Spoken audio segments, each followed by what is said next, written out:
The Fellowship Readings. Reading 262-21. Please give us the meditation for our daily prayer on fellowship. How excellent is thy name in the earth, O Lord! Would I have fellowship with thee, I must show brotherly love to my fellow man.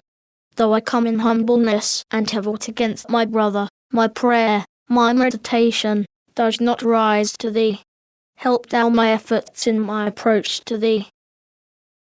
Please outline the central thoughts and basis upon which we should begin our meditations and questions on fellowship.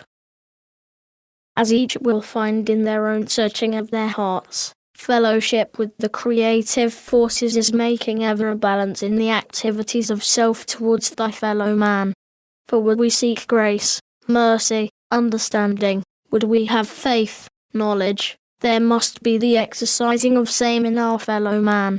As we have dealt with those attributes necessary in the preparing of self to deal with or know the heart of self, so must the acts, the judgments as would be builded in ourselves, be found in our fellow man, would we seek to be in the position of communion with the Spirit within.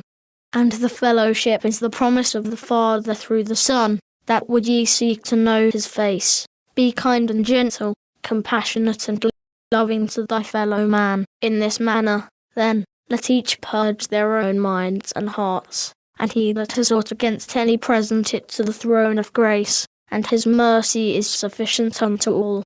As ye would that men should do to you, do ye even so to them. Forgive me, Father, even as I forgive my brother, should be that lesson, that exercising of the position each would take, would they know the face of him who seeks fellowship with his creatures. For as the Father pitieth his children, so in that manner may the Father gather those close that would seek fellowship with him. Know that as ye forgive will ye be forgiven. For, inasmuch as ye have done it unto the least of these my little ones, ye have done it unto me. As we deal, then, with our fellow man, may there be expected and may we expect those blessings to come to us. In the way and manner as we deal, so must it come again to all.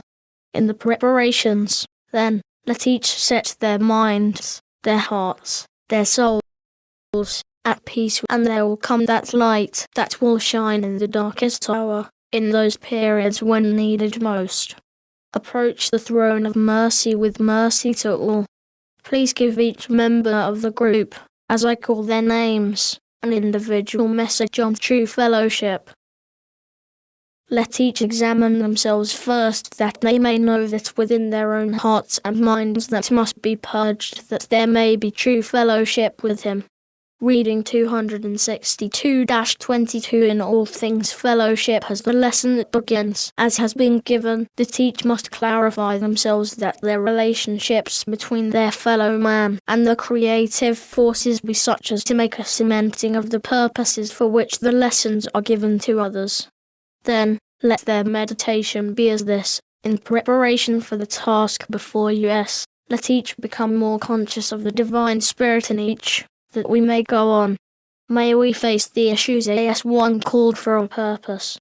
May we rely on his promises, for while we are often weak and selfish, and the work is great, may he encourage our spirits, our hearts, with the presence of his Holy Spirit, that there may be no idleness or delay in us. In this manner may these truly become the living lessons, not dependent upon another, but all conscious that they have been called. And unless they answer in person, they may not have that whole fellowship with him that is promised to those who have vowed and bowed unto him. In what way am I best adapted to express fellowship?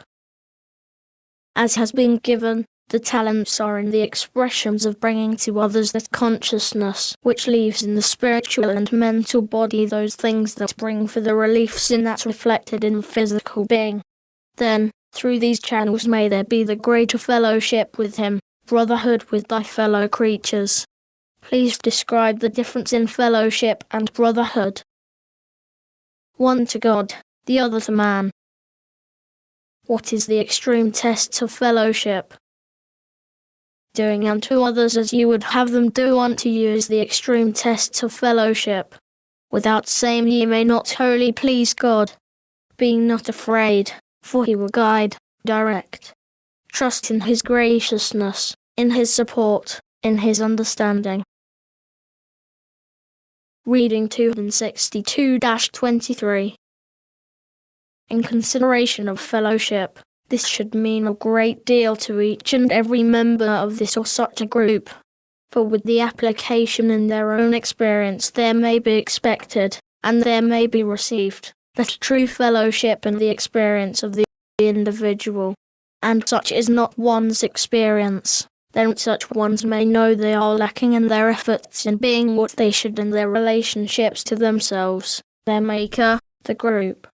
Then, make for that which is sincere in purpose, pure in mind, reasonable even to self, walking in the way that brings a more close union with him, that, will ye be my people, I will be your God, seeks to find that expression even in all who are called in the I am that I am, and is an ever-active force that through all ages, all peoples, may be a memorial that one has fellowship with him, that brought the Pleiades into being, that set the bands of Orion, or the waters in the deep that are cast upon the land, or brings breath into the life of all creatures, and supplies the union with those creative forces that makes for the songs of the spheres. The Lord is his name. Can brotherhood exist among men without true fellowship? Fellowship is first brotherhood, a pattern of or a shadow of what fellowship is.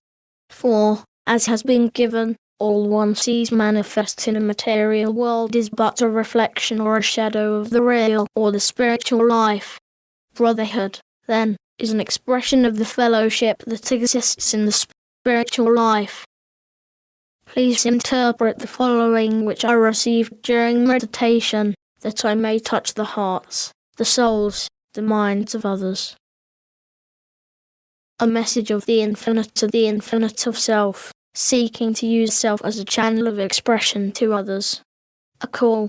Then, be true to that, even as the opportunity and the abilities are increased by the power of the might that would touch the hearts, the souls, the minds of those that self may conduct in the various experiences in the preparation of truths that may go in lessons or in thought that may be carried in unison for the awakening of the Christ consciousness in the lives and hearts of others.